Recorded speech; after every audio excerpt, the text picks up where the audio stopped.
there is a lot of talk about mixing vaccines. Sputnik also, for example, is a vaccine which has two different formulas in both its doses. And then then they talk about higher efficacy as well. If you could also just simplify for our viewers, how is antibodies formation and efficacy of the vaccine related, if at all? That is certainly a complex topic when you mix and match. We know that for other infections as well, over time we do take different manufacturer vaccines, for example. We know that we've done that for hepatitis B, for typhoid, for other things. As long as they're presenting the same kind of domain, the primer that's being presented to the cells, the mRNA, or in the form of DNA, we know that our antibodies that are directed to spike protein would still do a good job. The timing of doses and the mixture of doses, we have early information that you can still get two different kinds of vaccines and be okay. This is very early information. The best information we have is to take two doses of the same vaccine. And the way it's studied, Sputnik was studied in Russia with taking those two kind of different doses. So we have data on there. When you start mixing and matching multiple vaccines. Right. I think Europe, a couple of countries have started mixing Pfizer with AstraZeneca, and the understanding is that it ends up giving you more side effects, but it still works. But again, like we said, very early days for that. So if you could then move on to the next part of that question on how the efficacy of the vaccine is related to antibodies, if at all. The efficacy of vaccine, like Alpes pointed out, is more than just the antibodies. Sure, your antibody response is tremendously important, and the way it triggers it, once you develop these IgM and then the IgG antibodies and the T cells as well, they further go down even after vaccination.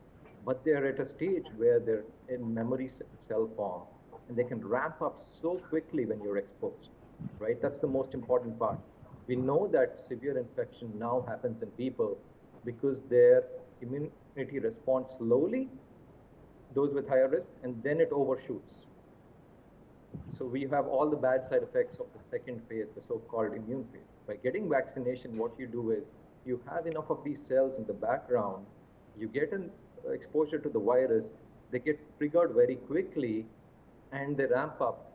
So you don't get to that delayed response and then the overshoot. So even if you get infected post-vaccination with all these vaccines, yes, can there be breakthrough infections? Yes, but very minor. And you'd rarely ever see people who get severely ill. And we remember the one or two cases because they make the headlines, right? The person was fully vaccinated and still it's been happening in the country, so many doctors. Yes. And therefore, I think the biggest one is avoid the high exposure, right? When you get lower exposure, these triggered cells can beat it. So it's essentially, in a simplistic way, a war, right? You get too much of the virus exposure, then your cells in kicking in will take a little bit longer to neutralize the virus completely. So high exposure settings, you can still get reinfections. For the most part, reinfections tend to be mild, but it takes one person, right? Think of yourself and think about decreasing your own chance. You're not a statistic when it comes to you. Take the vaccine, use the protective measures, like we said, to avoid being that one case of having a severe infection. So in short, Sonal, it's a long answer, but the vaccines trigger this immunity well, trigger a good immunity, and decrease this lag time of your antibodies and T cells kicking in. Decreasing that lag time is crucial in preventing severe and critical complications.